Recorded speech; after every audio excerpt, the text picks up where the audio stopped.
one of the things that I want to talk to you about is the JFK files. And one of the things that you said was that if they showed you what they showed me, this was your quote, you wouldn't want people to know it either. So I opened them up partially. I was met from good people. I mean, good people. People that were well-meaning. Mike Pompeo was one of them. He's a good person. They called me. They said, "Sir, would rather have you not." And I did open them, but I was asked by some people not to open them. There's a Martin Luther King file too, by the way, that they'd like to see. I don't know if you know, but there is that. But JFK in particular. So they called me. A lot of good people called me. People that that you would find reasonable people. And they asked me not to do it. So I said, well, we'll close it for another time. But if I win, I'm going to open them up. I'm just going to open enough time. Why didn't you open it up the first time? Because a lot of times, what was the hesitation, though? Addresses, people that are still living. There are people that are affected. And there could be some national security reason that I don't have to necessarily know about. But some very good, talented people asked me not to do it.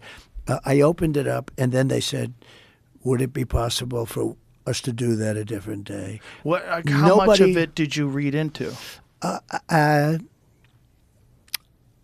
think it's going to be just fine to open it. Let me put it that way. I think it's fine. It's going to be time.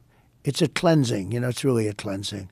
So I'm going to do it. I'm going to do it immediately, almost immediately upon entering office. Well, the thing, when people look at it from the outside and you sort of imagine what could be a reason why they would not release those files, it would be there's people that were implicated in the assassination. Yeah. Well, when there are living people, you generally tend not to want to do it. When people are still living. Living people that formerly work for the government. For the government, and living people that were somehow involved in it, and you tend not to do that. But it's time to open them. I can't tell you whether or not they're going to find anything of interest. And I did partially open. I think I've opened 50%, but I was asked not to do it, and I thought that was a reasonable ask. But now I'm going to do it. I'm going to do it very soon. There's a lot of interest in it. One of the things that there's a lot of interest in the people coming from space, Yes. And I know you're interested in that. Oh, I'm very interested in that. How much did they tell you about that? A lot. Really? Yeah. What did they tell you? How much can you tell? So how's that work? Is it like super top secret? I can tell, Tell me. Well, based on Hunter Biden, I can say whatever the hell I want, right? But no. But I interviewed a few people. It's never been my thing, I have to be honest. I have never been a believer. I have people that Area 51 or whatever it is. Mm-hmm. I think it's the #1 tourist attraction in the whole country or something. Area 51 in Las Vegas. Do you know that, right? Sure. I know what it is. So anyway, but it's a big tourist thing. So I interviewed jet pilots that say they saw something. If you saw them, you'd love to have them as your I've had son. a couple in here. Commander David Fravor. Yeah. I had him in, who had that sighting in 2004. Very compelling with video evidence, radar evidence. Ryan Graves. I don't believe his name, but I interviewed jet pilots that were solid people. Perfect. I mean, great pilots, great everything. And they said, we saw things, sir, that were very strange. Like a round ball, but it wasn't a comet or a meteor. It was something.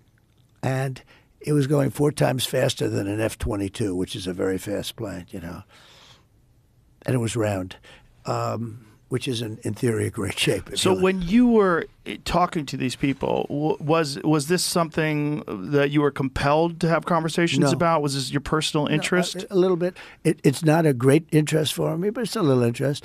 I get that question as much as almost any question. Do you think that we have aliens coming, flying around or whatever? What do you think? There's no reason not to. I mean, there's no reason not to think that Mars and all these planets don't have life, because Mars, we've had probes there and rovers, and I don't think there's any life there. Well, maybe it's life that we don't know, but maybe there was life there at one point in time. This is the speculation about Mars, that Mars had an atmosphere at one point in time, a long time ago, that could support life. It also had large bodies of water, but we've had no evidence of even bacterial life that exists on Mars. But the it's universe not is been a pretty big vast. thing for me. I mean, when I looked at what China did to this, they would have never done it with me, where they put the balloon up, and a lot of people thought for a little while that was Right. one of these things. So Well, that's a lot of the speculation too. That some of these drones that hover be. over battleships, that these are Chinese drones, and that they're not could be. UFOs. They could be also. There's some super But sophisticated. I did interview, let's say, 3 or 4 guys and without tremendous interest, if you had them, as I said, you'd love to have them as your children. Solid, beautiful people. They said, "Sir, there's something there." There's something there. They've said it, yeah. Yeah, I've talked to quite a few of They're them. not conspiracy guys. Well, I mean, just the Commander David Fravor thing in 2004 off the coast of San Diego, they clocked that thing going from 50,000 feet above sea level to 50 in a second.